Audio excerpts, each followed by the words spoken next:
of herself in this race because she's off with 58.2.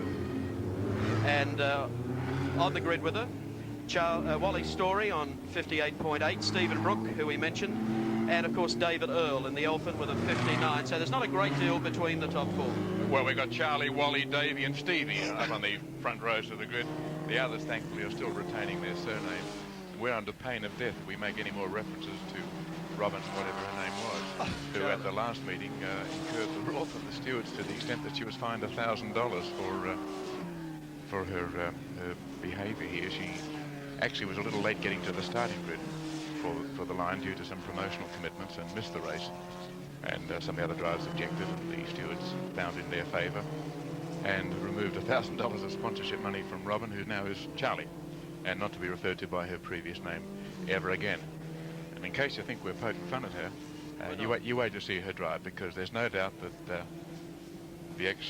whatever her name was, I forgot, Charlie. Charlie, that's it, is one of the great talents in Australian motor racing. Very controversial. A lot of the other drivers don't like her. Some of it, I'm sure, is because she's a girl, and a lot of fellas don't like being beaten by a girl who's so quick. And she is. But she's very quick, but she is also, I say, controversial with some cause. She's been involved in a few bingles. People like John Harvey reckon that she used to be dangerous. Now, whether she's overcome it, I don't know. But she is fearless, and she is very fast. And when a driver as great a judge as Frank Gardner reckons she is great potential, well, then I'm on her side. That's Charlie, who was good enough in practice yesterday to take pole position. And that's not something that is won lightly here at Amaroo Park. And she's got some good drivers against her. So Charlie in car 4 with the Elephant with a 58.2 in practice yesterday, alongside Wally Story, one of the top Formula Ford drivers, in an L1, a 58.8, so he was 0.6 of a second slower. That's only practice, but still, Charlie reckons she can go another second faster, which is an enormous bite of time by the standards of motor racing. Car 9 is David Earl. He's in an Elephant. Alongside him, the fellow who's won 8 times in a row and has the replacement engine, not his, but from another competitor, Story, Stephen Brook in a Lola. Watch him, because he's been on a winning streak. Warren Smith in car 30. Alongside him, 26 is Ron Barnacle. Car 77 is Jeff Besnard, Jeff Howard. I'll run through the drivers in their name order. Gary Tully, Terry Spears, Don Gregg, Chris Patterson, Robert Simpson, Michael Truman, Alan Whitchurch, Peter Ainscough, Matthew Ruggles, Chris Burt, Goz Corey, Tony O'Donnell. They're the 20, and away they go. 15 laps. Oh, follow my lead, boys. I'm off and running. Charlie hits the lead, going up Bitchapay for the first time, and has quite a cast behind her. Over the top of Bitchapay, and now down to Dunlop. Now this is a round of the National Series. It's round 3 of the TAA Formula Ford Driver to Europe Championship. And I was going to say Robyn Hamilton. Charlie's in front, and the fellas are trying to find a way around her, but she's going to be mighty hard to pass. Down the back part of the circuit, heading down to the tight left-hander at Honda. And here we have Charlie, gone a little wide that time, and coming up very smartly on the inside was Wally Story. Now Wally's quite experienced in the Formula Fords, and you can bet he is going to give it every shot. Now the great advantage working in Charlie's favour here is all the fellows will be so fighting among themselves that she might just clear out and stay there. Wally Story probably recognises that problem. He's out there to get close to her and get away from the pack, which he seems to be succeeding in doing. And the Story at the moment, who is the only one within real striking distance, going a little faster up the hill, explored the thought of going wide on the left, but no, I don't like the line it would give me, and came out in a much better shape than Charlie. Around Dunlop, and not a great deal between the first 2 cars anyway, probably 20 or 30 metres back to 3rd and 4th. Charlie leads from Wally Story. A lot of sliding going on there, which suggests on this dry, hot track today we'll see some strange handling. The requirement of these Formula Ford cars running on radial tyres, which causes some non-racing car characteristics when their suspensions get wound up. You can see here as they come to Honda how their tails slide out and the drivers work hard to bring them back under control. The field closing up a little bit on Charlie. That's the 3rd. Let's get it. We're watching. We swing forward to the 2nd, and there's the leader, Charlie from Wally Story. Across the line, 2 laps, 13 to go.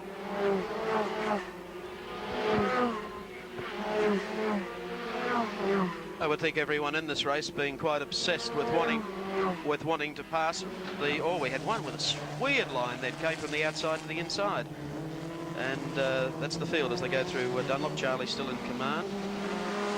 From number 2, Wally Story.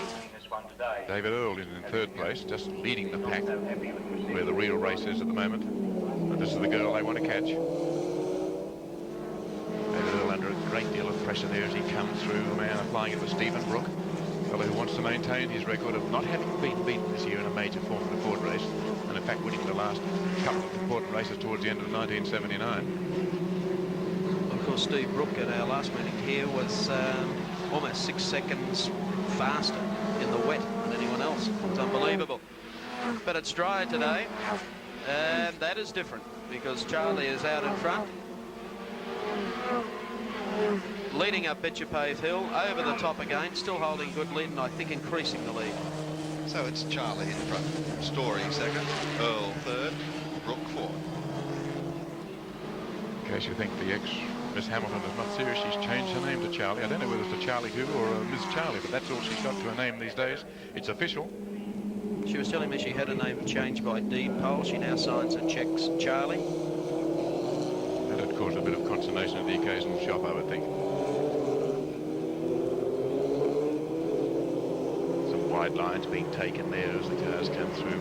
47 going wide there was Alan Whitchurch in the Bowen. Got it nicely under control, back in the middle of the field where the racing is just as keen and just as enthusiastic as up here in front. Charlie just checks with the pit crew who hang up the boards here, tell her how many laps she has gone or how many to go so the driver can keep track. Very few of them have the capacity to remember the number of laps they've covered. If that sounds simple, bear in mind what else they have to think about, which is the track and the car and the cars around them, and that's quite enough. So they don't try and count the laps. So the pit crew hang up the signs and let them know where they're going, how far to go, and occasionally information about how far back to the next car if it's not obvious to the driver. So it's Charlie with a dozen car lengths lead now. Coming down into Honda corner and landing in 58.4 consistently. That's a great battle for third place between David Earl and Stephen Brook. Now he's heading up towards Honda. Really added hammer at times. Look at the way the cars are being thrown into this corner and the cars sliding up.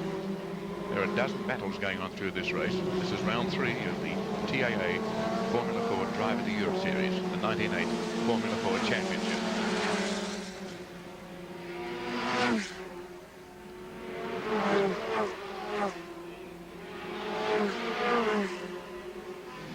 Stephen Brook in 4th place and maybe 3rd because he came around that corner side by side. Let's see how he's going on the inside there and having some handling problems, how the car's sliding out. Stephen Brook leads the series with 40 points after 2 rounds. Making a good fist of this, Evan, in 4th place. That is him catching the side of the track, sending up some dust that time. I think he's very determined to want to improve his position. Gee, they're just shaving that concrete wall today. Charlie the leader from Wally Story, car 9 holding down 3rd place, and that's David Earl just ahead of series leader Stephen Brook. He has 40 points. Graham Wilson, who's not here today, is on 27. David Earl, who is here, has 16, the same points as Charlie, who in the beginning of the competition was known as Robyn Hamilton. Ron Barnacle in the Van Diemen is in 5th place with 14 points. So it's a big lead that Stephen Brook has, and he'd like to make it 60 points by winning here today. But he's got 3 cars to get by, and this is the one who's going to take a lot of catching. Charlie way out in front and doing it very comfortably. Watch the way she drives. Nothing silly, very smooth. She's gained maturity, there's no doubt.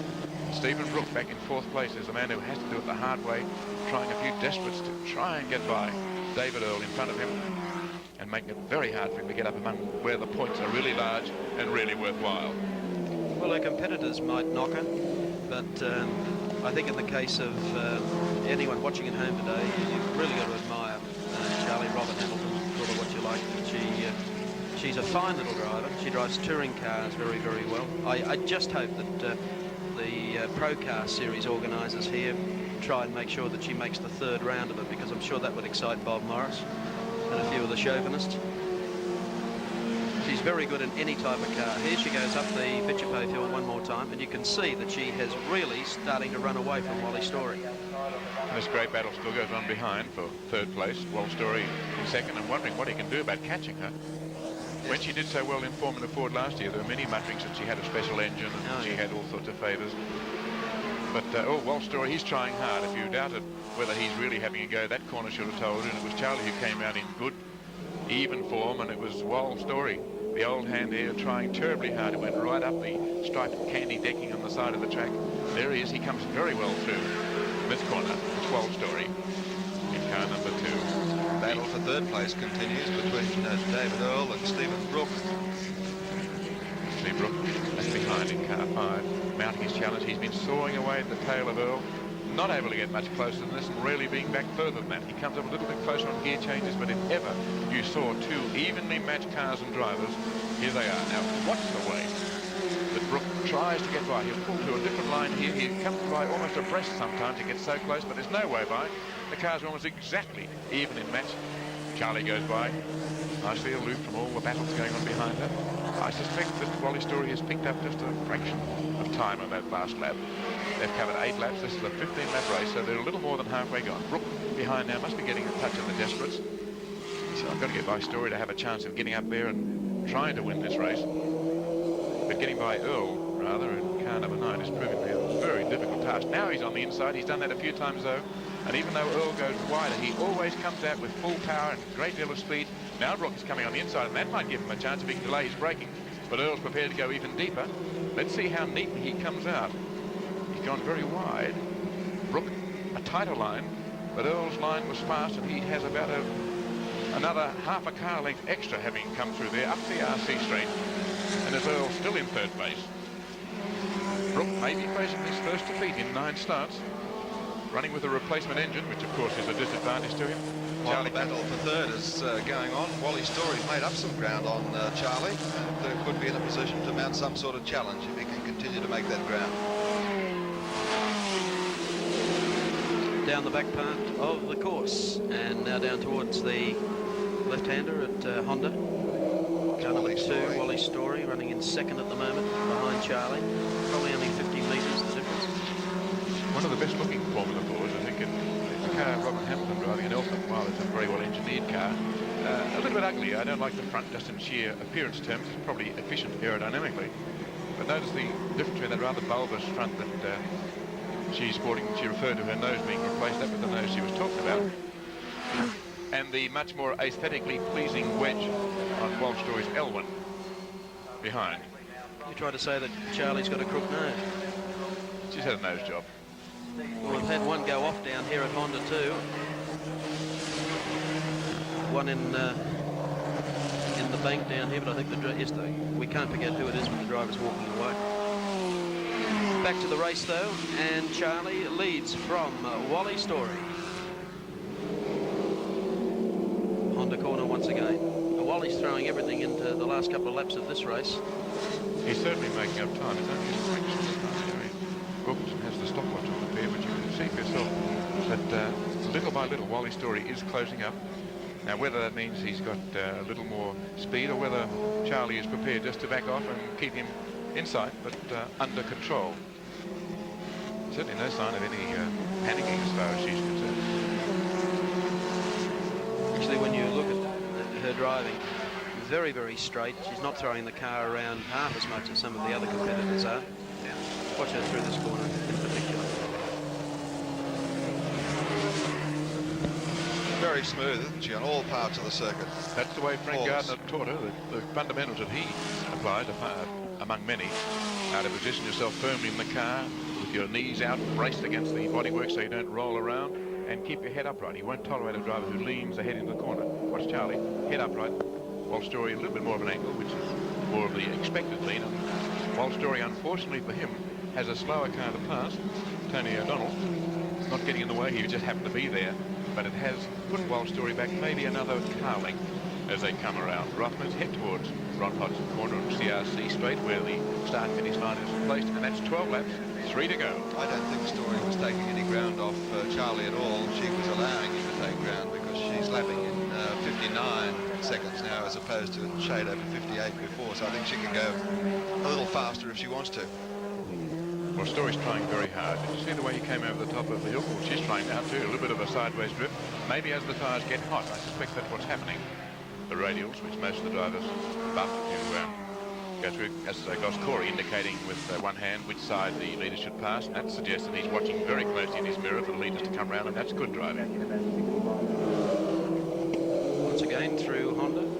Story managed to take that overlap car before the corner itself, so still in second and still gaining just a little bit perhaps. And It's only marginal. in third place now, Mike, but out of our range is Stephen Brook, who has got by David Earl.